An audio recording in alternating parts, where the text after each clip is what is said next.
ئەهلی تەفسیرە گەڕێنەوە بە دوای ئەوەیە کە بزانن هۆی هاتنە خوارەوەی ئەو ئاەتەیە ئەو سوورەتەیان ئەو مەجموعە ئاەتە چییە بۆ ئەوەی تێکەڵ بە مانا و تەفسیرەکەی بێت. بۆ هۆی هاتنە خوارەوەی سوورەتی المنافقون مفەسیرەکان بەشێک لە ئاەتەکانی ئەم سوورەتە لەسەر ئەوە کۆن کە دەرهەق سەرۆکی دووڕوەکانی مەدینەی ئەو زمانە کە عەبدوڵای کوڕی ئوبەی کوڕی سەلول هاتوتە خوارەوە. ئەمە هەندێک ئاەت لەسەر ئەمە هاتوتە خوارەوە، بەڵام هەیەنەوەکو ئیمامی قورتوبی ئیمامی بوخاریش هەر لایەنگری ئیمامی قورتوبیە کە ڕووداوەکە هۆکاری هاتنە خوارەوەی ئاەتی یەکەمە تا ئاەتی هەشتەمی سوورەتە. بەڵام هەندێکی تر لەو بەڕێزانەی تر مفەسیرەکان وەکو تەبەری و ئیبن کەسیر و بەغەوی و زەمەخشەری و سەید قوتب و هەر هەمویان هەمان ڕووداوەک هۆکاری هاتنە خوارەوەی ئاەتەکانی پێنجەم تا هەشتەمیشە هێننەوە. زۆریشیان ڕیواەتی ئیبن ئیسحاق بە تەفسیلاتەکەیەوە هێننەوە، بەڵام من بۆ چوونەکەی ئیمامی قورتوبیم لا بەهێزتر بوو، بە تایبەتی کە ڕای ئیمامی بوخاریشی چۆتە پاڵ، چونکە کەس وەکو ئیمامی بوخاری بە دووی ساغکردنەوەی چونکە کەس وەکو ئیمامی بوخاری بە دووی ساغکردنەوەی سەنەدی ئەحادیث و ڕوودا و هەڵوێستەکانە ناڕ. بۆیە منیش ویستم هەر لە پێش لێکدانەوەی ئاەتی یەکەم و دووەم باسی هۆی هاتنە خوارەوە کرد، نەک پێش ئاەتی پێنجەم و شەشەم کە هەندێک لەو مفەسیرانەی وەکو ئیمامی ئیبن کەسیر و بەغەوی ئەوان کردویانە ڕەحمەتی خوایان لێ. هەرچەندە ڕووداوێکی تریش هەیە کە هۆکاری هاتنە خوارەوەی ئاەتی پێنجەم بێ کە لە شوێنی خۆیان ئینشاڵڵا باسیەکەین. ڕەنگە هەندێک لەو بەڕێزانە لەو مفەسیرانە دوو ڕووداوەکەیان لا تێکەڵ بوو بێ، بەوەی هەروایان زانی بێ یەک ڕووداوە، بەڵام خۆی دوانە هەردووچی هەر لەسەر عەبدوڵای کوڕی ئوبەیە ئەوان لەوایان زانی بێ کە یەک ڕووداوە. بۆیە ئەوەی بوخاریشم پێپەسەند بوو، ڕیواتەکەی ئیمامی بوخاریمان هێنایەوە، چونکە ڕیواتەکەی ئەو لە هی ئەو بەڕێزانەی تر بە تەئکید بەهێزترە کە ئەویش ئەو دوو ڕیوایەتەیە و دوو ڕووداوی جیاوازیش دێنێتەوە کە سەبەبی نزولی ئاەتەکە.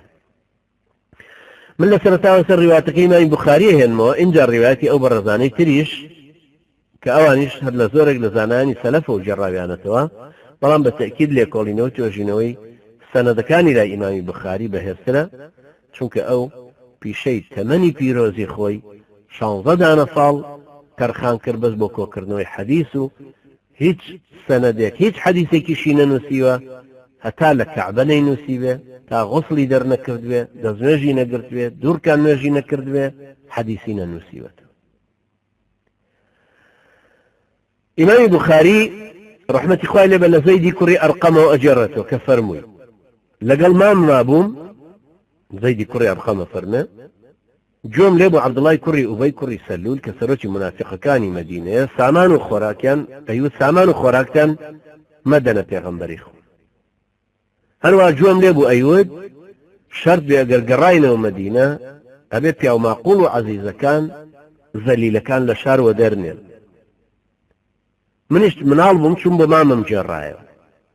زەیدە فەرمی ئەویش چووە خزمەت پێغەمبەر صلی الله علیه وسلم بۆی گێڕایەوە. پێغەمبەر صلی الله علیه وسلم ناردی بە شوێن عەبدوڵای کوڕی ئوبەی و هاوڕێکانیە کە هاتن هەموو سوێندیان خوارد کەشتیوایان نەوتوە.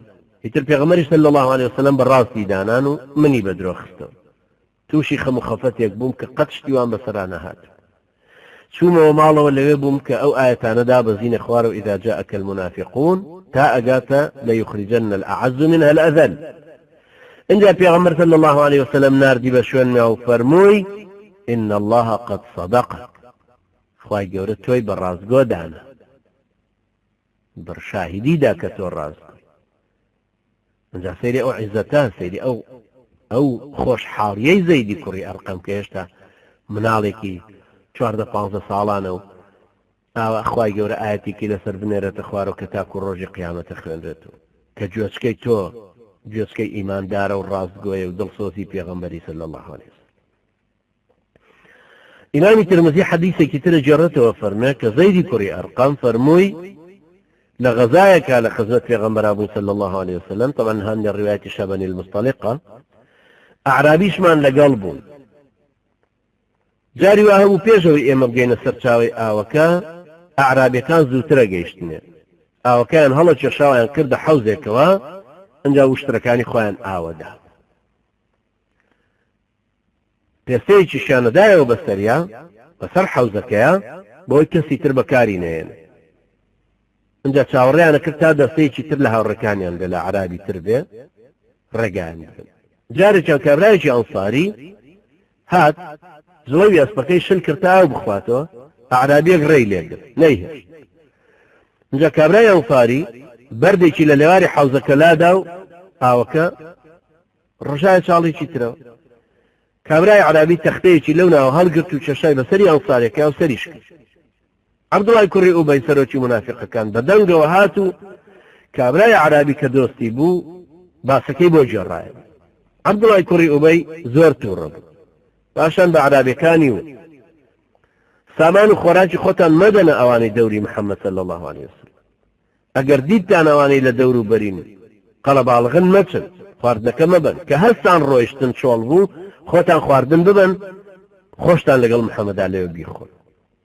چکە عەرابیەکانش هەر هاتنە دەوری پێغەمبەر صلی الله عليه وسلم لەوێ نانیانە خوارد. پاشان بە هاوڕێکانی خۆی وت عەبدوڵای کوڕی ئوبەی کوڕی سەلول سەرۆکی منافقەکانە لەوە بەدووە کی شەر بێ ئەگەر گەڕاینەوە مەدینە بێ پیا و ماقوڵان عەزیزەکان خەڵکانی پیا و ماقوڵ و دەست ڕۆیشتووی مەدینە ئەو زەلیلانە لە شارەکە دەرکرد. زەیدە فەرمێ منیش لە پشت مامەوە بووم جۆم لێ بوو چی وت بە مامم وت کە ئاوای وتوە ئەویش چووە خزمەت پێغەمبەر صلی الله عليه وسلم بۆی گەڕایەوە.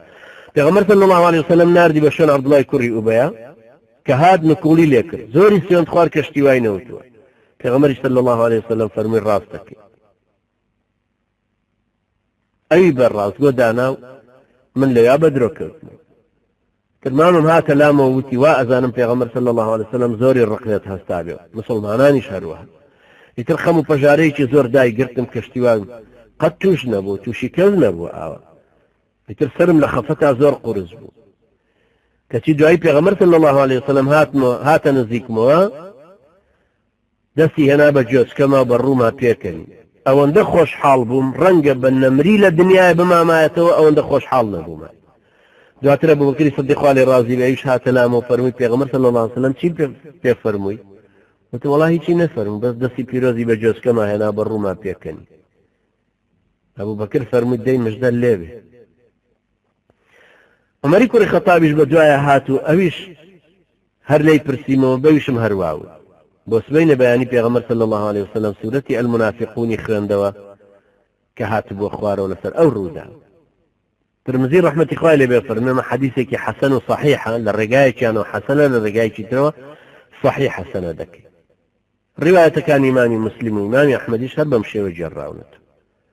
ئیمامی ابن کەثیر چەند ڕیوایەتێکی تری جێڕاوەتەوە لەوانەی کە تەفسیلاتێکی لەو دوو ڕیوایەتێ سەرەوەمان زیاتر کە باسمان کردووە نامانەوە زیاتر هاتووە. لەوانە ئەفەرمێ لە غەزای بەنی المستەلقە کە دوو کەس لەسەر ئاو هەڵهێنجان لێیان بوو بەهەرا عەبدوڵای کوڕی ئوبەی کوڕی سەلول بێ ئەوەی ئاگادار بێ کە زەیدی کوڕی ئەرقەم کە مێر منداڵێک بوو لەلایەوە وەستا بوو وتی لە وڵاتی خۆمان تەنگیان پێ هەڵچنیوی.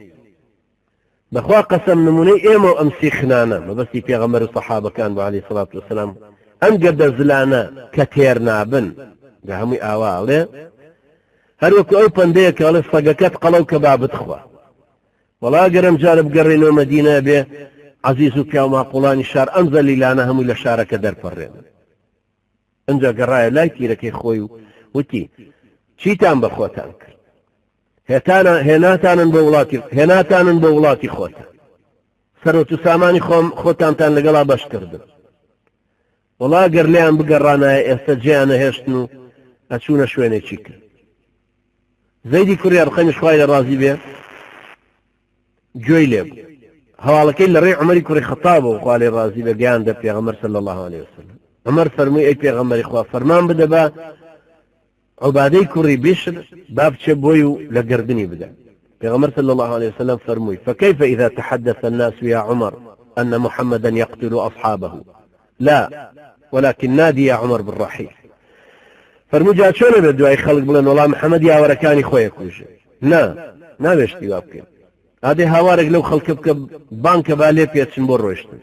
مەبەستی لەو بوو کە پێشەوەی خەڵکەکە بحەسێن و قسەکە بە ناویانە تەشەنەکە هەمووشیان ماندوون با بۆ ڕۆشتنێکی تر دیسان ماندووتر بن قسەکە بە ناویانە بڵاو نەبێت کە قسەکە گەیشتەوە بە عەبدوڵای کوڕی ئوبەی هاتە خزمەت پێغەمبەر صلی الله عليه وسلم و عذری هێنایە سوێندی خوار کەشتی وای نەوت ئیتر وتیان ئەی پێغەمبەری خوا لەوانەیە زەید مناڵە و باش حاڵی نەبوو بێ قسەکە وا تێگەیشت بێ و گیان دەبێتی بە عومەری کوڕی خەتابە ویشێنایە بۆ خزمەت جەنابەت لەوانەیە عەبدوڵاش ئەو قسەی نەکرد بێ یان وای نەوت بێ ئیتر پێغەمبەر صلی الله عليه وسلم لەو کاتە ناوەختەشا کە کاتی قەیلولە بوو کاتی خەوی نیوەڕوان بوو حەوانەوەی نیوەڕۆ بوو کەوتەوە ڕێ هەم ماندووش بوون بۆ حەسانەوە دانیشت بوون کە ئەو قسەی کرد وسەیدی کوڕی حوزەیر هاتە خزمەت پێغەمبەر صلی الله عليه وسلم سڵاوی لێ کردوتی ئەی پێغەمبەری خوا لە ساتە وەختێکا کەوتویتە ڕێ کە لە حاڵەتی ئاساییە هەشتیوات نەکرد وا سەفەری وان نەکرد پێغەمبەر صلی الله عليه وسلم فرمووی أما بلغك ما قال صاحبك ابن أبي زعم أنه إذا قدم المدينة سيخرج منها الأذل